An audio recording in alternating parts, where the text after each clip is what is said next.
Salut tout le monde, on se retrouve aujourd'hui pour le book haul du mois de février qui, vous le verrez, n'est pas très, voire pas du tout conséquent, donc je suis plutôt fière de moi. Alors parmi ces livres, il y en a donc 3 que j'ai achetés par moi-même et 2 que mon copain m'a offert généreusement par pitié. Voilà, je pense que c'était par pitié.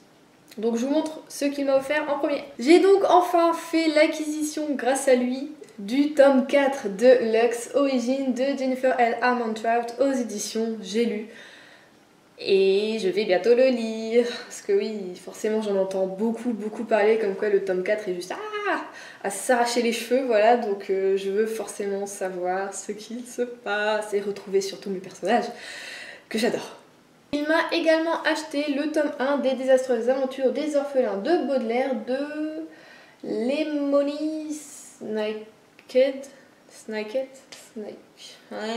Juliette, pourquoi t'es nulle en anglais? Je sais pas.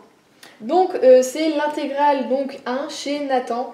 Je le voulais depuis au moins 2 ans ce bouquin, et à chaque fois que j'allais en librairie en fait il était on va dire pas sold out, mais il était indisponible, ou alors l'éditeur était en réimpression, enfin voilà. Et là je l'ai vu, et voilà, je l'ai pris, et je l'ai, et je suis super contente. J'ai donc acheté avec mes petits sous, et bah oui forcément, un Caraval, parce qu'on entend parler de tout le temps depuis sa sortie, donc forcément j'ai craqué. Donc de Stéphanie Gerber aux éditions Bayard. Regardez-moi ce beau livre, il est beau. Et j'espère que l'intérieur est beau aussi et qu'il est bien. Mais je pense que oui, vu tout ce que j'en entends, je sais à peine de quoi ça parle, mais j'ai grave envie de le lire.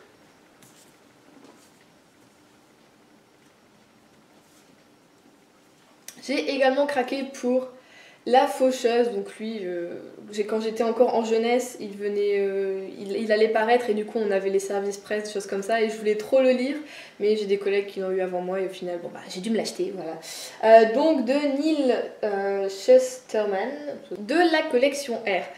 Donc pareil, c'est un peu comme Caraval, voilà, j'en entends que du bien depuis sa sortie, et c'est vrai que quand j'avais lu le synopsis, j'étais là, ça sort quand, ça sort quand, un mois et demi, je ne pouvais pas attendre, mais voilà, je l'ai enfin.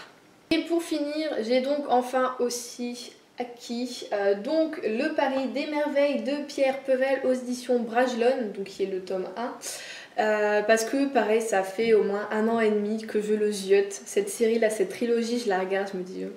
Je pensais en fait qu'il y avait un intégral, et apparemment il n'y aurait pas d'intégral, ou alors c'est seulement e-book je crois. Et bon bah à chaque fois c'est le prix, je regardais le prix, je voyais le prix, oh, ça fait cher, et si j'aime pas, et si... Mais bon bah, finalement je l'ai acheté et j'espère que je vais aimer. C'est mon tout premier Bragelonne, j'adore cette collection, les couvertures sont toujours magnifiques, les livres sont super beaux, sont de qualité, et donc j'espère aimer cette série. C'est donc tout pour ce que j'ai acheté, ce que j'ai eu en février. Je vous avais dit que c'était pas grand chose, et je suis plutôt fière de moi parce que j'ai une palle qui est beaucoup trop grande pour ce que je désirais. Je voulais jamais dépasser les 20 livres et j'en suis je pense à 40 si je me trompe pas, ce qui est vraiment pas bien. Donc je vais essayer de diminuer ma palle, de bien lire en fait, de carburer sur la lecture, parce que là ça va pas du tout, j'aime pas, je suis pas fière de moi. Donc il faut que j'arrête d'acheter des bouquins. Par contre, je ferai pas le challenge du on n'achète rien pendant 3 mois ou des choses comme ça, je me connais, j'y arriverai pas. Donc ça non, mais je vais essayer du coup de carburer un peu plus sur mes lectures, toujours de façon qualitative, hein, bien sûr, évidemment, on va pas... Mais moins acheter quand même. Essayez, je vais y arriver, je vais y arriver. Donc dites-moi ce que vous avez acquis ce mois-ci. On se retrouve donc pour une prochaine vidéo, je vous fais plein de bisous. Et à la prochaine!